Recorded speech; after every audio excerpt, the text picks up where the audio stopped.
Hi, I'm Laura Spector, and this is Chadwick Ray, and we're here today to tell you about our body of artwork that we call Museum Anatomy, and to discuss the anatomy of our collaboration. The image you see on the screen is a recreated painting called Madeleine de France, Queen of Scotland, created by the artist Corneille de Leon in 1536. In 2001, this nearly 500-year-old painting was cut up with a pair of scissors and shoved down a garbage disposal by a woman in France who was believed to have been protecting her son, who was an art thief.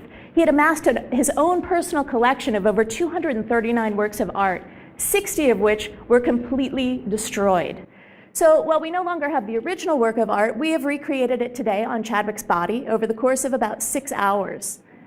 The museum anatomy idea began in the mid-1990s. Chadwick and I were already creating performance art or guerrilla theater around the city of San Francisco, in which Chadwick would be painted as a symbol of the area we were in. So for example, if we were in the Haight-Ashbury district, he may be painted as a tie-dye. Or if we were in the business or financial district, he would be painted as pinstripe suit. So when we were in Berkeley and it was time for his MFA thesis, we decided to work with the Berkeley Art Museum and look at their archives, visit the paintings that had never ever been seen before, or paintings that had rarely been seen. From there, we chose works that we could recreate onto the body, and the public could now see these hidden works resurrected or recreated onto Chadwick's body as contemporary art. After the first exhibition, which we created 4 works in, we decided we wanted to continue the work. So we made a list of 10 places around the world that we wanted to continue museum anatomy in, and we pitched a proposal for funding to a grant committee in California. They told us, your project is way too big. It's never going to happen. You might want to scale it back considerably. And besides, what museum is ever going to let you into their storage facilities? Those paintings are kept private for a reason. So of course that just made us more curious. I mean, what could they possibly be hiding in there? So that night we sat down with a letter writing campaign asking museums in international cities if we could view their archives. And surprisingly, we got a number of positive responses. So filled with passion and a whopping $2,000, Chadwick and I took off to our first destination, which was Prague. The image you see up here is called the Rubin vase. It was created by psychologist Edgar Rubin. Many of you are familiar with it already. Some of you might see 2 faces, others might see a vase in the center, some of you will see both. This illusion effect is called the multi-stable perception, and I'll get back to this in just a second. This next image, which was created in Berkeley, is called Portrait of Nell Gwyn after Sir Peter Lely. This 17th century painting existed in the museum's storage facility, had never been exhibited. We recreated it. Nell Gwyn was an actress, and she is clothed in the costume of St. Catherine. And as you can see, Chadwick and the painting share the same eye, which creates an illusionary effect in which you bounce back and forth between the original painting and the photographed portrait of Chadwick. This illusionary effect, similar to the Rubin vase, is also called a multi-stable perception. This next image is called Portrait of Marie Sartorsky after Yaroslav Czermak. Marie Sartorsky was an actress, and she was the lover of the Prince of Poland. She sat for this portrait while her brother, who was a court painter, painted it in the 19th century in what is now the Czech Republic. The painting, acquired by a museum, was lent out for safekeeping during World War II. After the war was over with, the curator went back to retrieve the painting. The family had vanished and the painting was gone. We moved to Prague in 1996, and the paintings in storage were so difficult to locate. It took us 9 months of meetings to do so.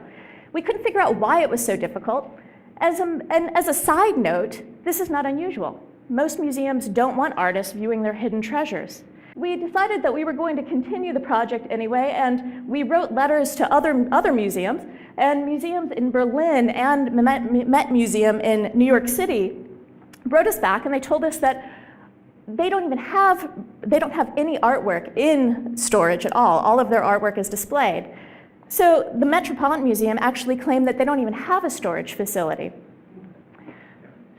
So when we finally did meet with the curator of the museum in Prague, who handles the storage collection, he brought up a folder. It had a black and white photograph on it. He took off the photograph, handed it to us, and told us that the original portrait had ceased to exist. We recreated it in black and white, as you see it here.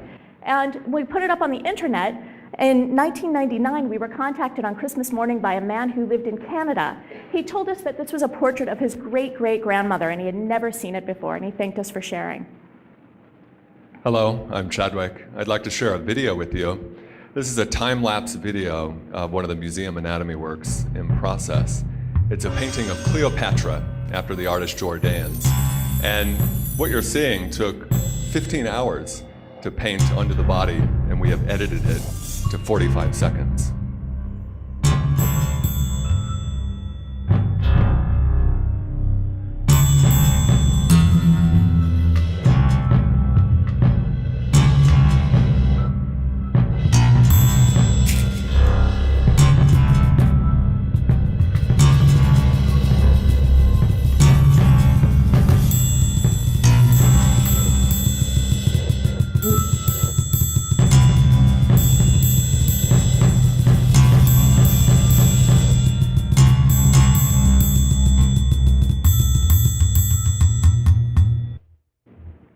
Once I'm painted, which takes anywhere from 6 to 15 hours, a photograph is taken.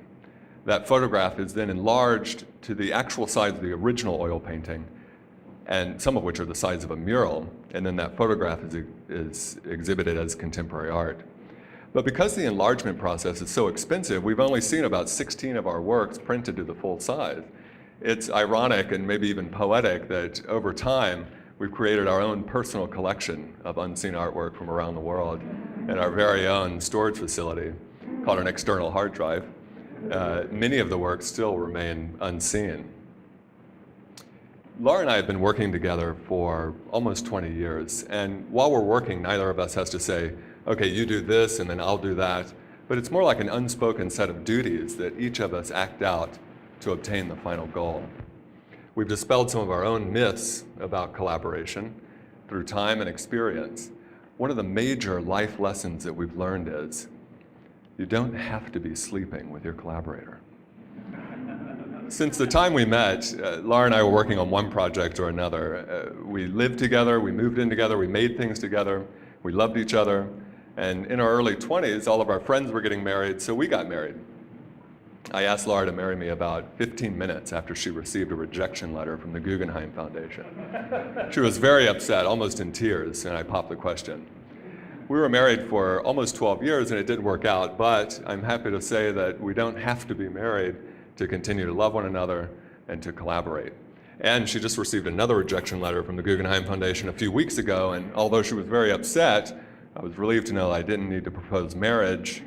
Instead, we just made another painting. Most of the paintings that you see in museum anatomy are portraits of women painted by a male artist. We wanted to see if we could take a traditional portrait, and by traditional here I mean an oil painting on canvas, and see if we could remake them and bring them into a non-traditional or contemporary setting by painting them onto the body. So that something that was long-lasting, like a painting on canvas, would become ephemeral and only last for a few hours until it's washed off. And this type of ephemeral nature of things is a parallel for what continues to happen in our own lives. In 2002, Laura and I moved to Thailand with the intent to continue museum anatomy. But what we found in Thailand wasn't what we were expecting to find. Laura and I were in a traditional marriage and married for 8 years at that point. But later that year, I came out to Laura as being gay, and we separated, knowing that we needed time to figure out where to go from there, and while we were picking up the pieces, for 3 years, we didn't make art together. But we realized we wanted to stay committed to the collaboration. The multi-stable perception of our lives had suddenly shifted, and what we thought was one thing was suddenly another. We felt like we had failed in some way. We had failed as collaborative artists, we had failed in our marriage, but clinging to a tradition is not what made our collaboration work. Simply the two of us sharing ideas and trying to make them happen is what makes our collaboration tick. Chadwick and I try to honor each other's ideas, no matter how absurd they are. So for example, when we were in London, we were in a black cab headed to Heathrow Airport going home, and we had about $10 between the two of us. And I turned to Chadwick and I said, why don't we just stay in London? And he said, okay. We turned the cab around and we stayed in London for another 8 months.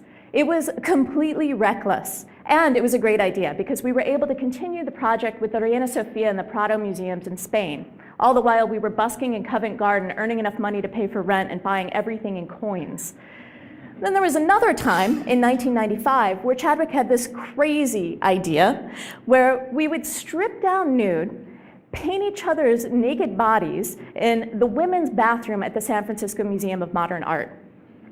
Then we would come out into the gallery space, stand in front of a painting as museum camouflage. We were the first people ever kicked out of the museum. But the reason I'm telling you these stories is because these ideas were a complete blind leap of faith.